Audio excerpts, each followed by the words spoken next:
Hello and welcome back to Swallow's Farm. I'm Farmer Sam, outside our chicken run. Guess what's in my pocket? Can you hear the little cheeps of a tiny little chick?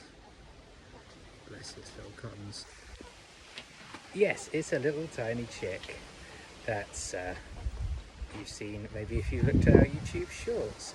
It's a little Silkie, but not one maybe you're used to seeing, as he's got no fluff on his neck. He looks like a dinosaur.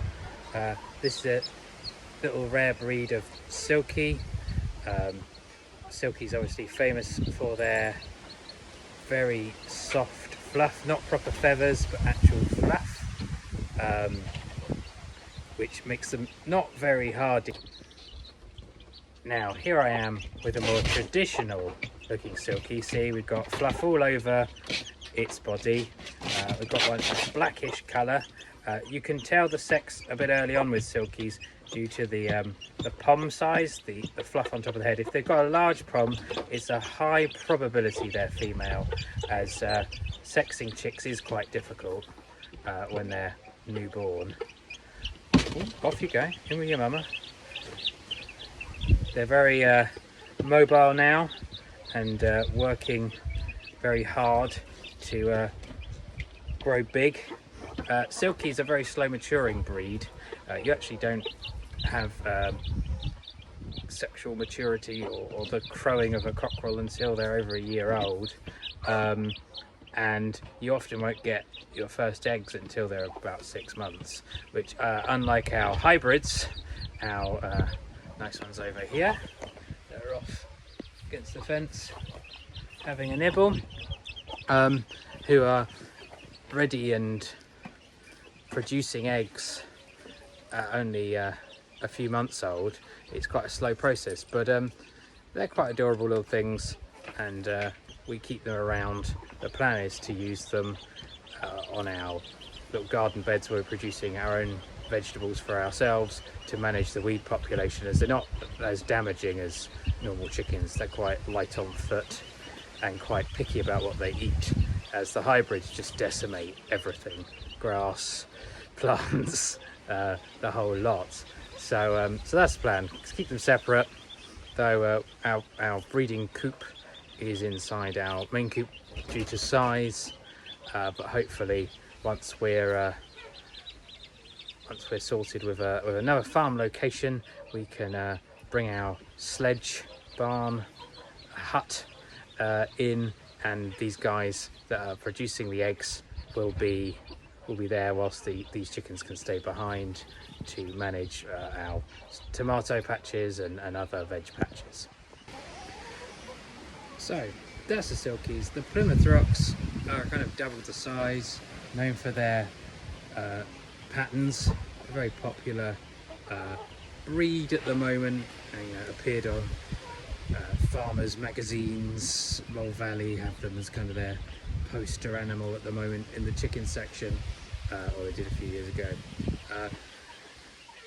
They'll lay lots of these lovely brown, slightly dotted eggs, decent size. We call them a medium. Sometimes they come in a lighter variant, depending on quite often what they've been crossed with, really. As hybridization or crossing of chickens just means as long as they're not too far apart genetically, so we don't want to cross something that's worlds apart, because we don't really know what we're going to get. But the Plymouth Rock, the white Sussex, the light Sussex, and other breeds like that are high egg production. They've got high capacity to produce eggs. We're talking kind of plus 200 a year. Crossing them means you end up with a hybrid vigor, which we see in other animals like pigs and sheep. It just means they're more productive, but less. We don't really know the genetic lines, so we don't really breed. They're kind of a final end of the process. So yeah, we're getting about 280 eggs a year per hen from the hybrid Plymouth Rocks, and I think they look really pretty. Imagine them out under the trees when we've got them on the grass. They do look very smart. You can detect whether they're doing well and laying by the colour of their crest and their face. If that goes pale, there's problems. So they're quite a good breed to for management purposes anyway. And then also we get lovely dark brown eggs, which I think are so much better than the boring white ones. And the yolk quality, I mean, they are a lot tougher than other kind of garden chickens, the hybrids. You know, as long as you're putting in the protein, which they do need, either from insects or some people chuck bits of meat in for them, and then obviously high quality grain. They need a type of calcium to make the shells nice and strong on their eggs. We try our best with oyster shells, but we do also grind up their own eggs sometimes and mix it into the feed, just the shells. Because we're only producing for ourselves at the moment, we can get away with it. Once we start producing on a larger scale, when we get a few more of these guys, we've got about 20 at the moment, and we're hoping to gear it up to about 50 in the long run.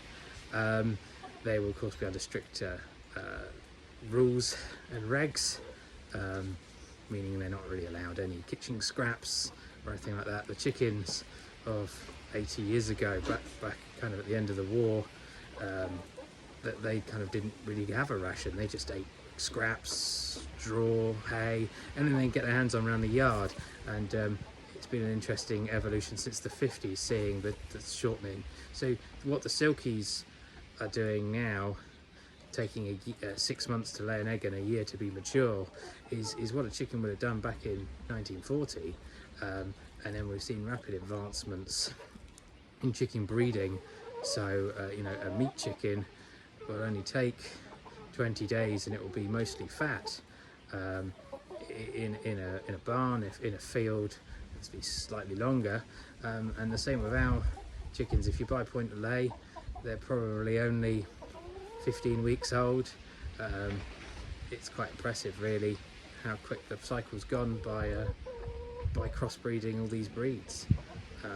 So yeah, I hope to soon be saying, look at our website, buy our eggs. We're almost there. Boxes will be arriving shortly, which you guys will get to see and have a look at the branding we've come up with.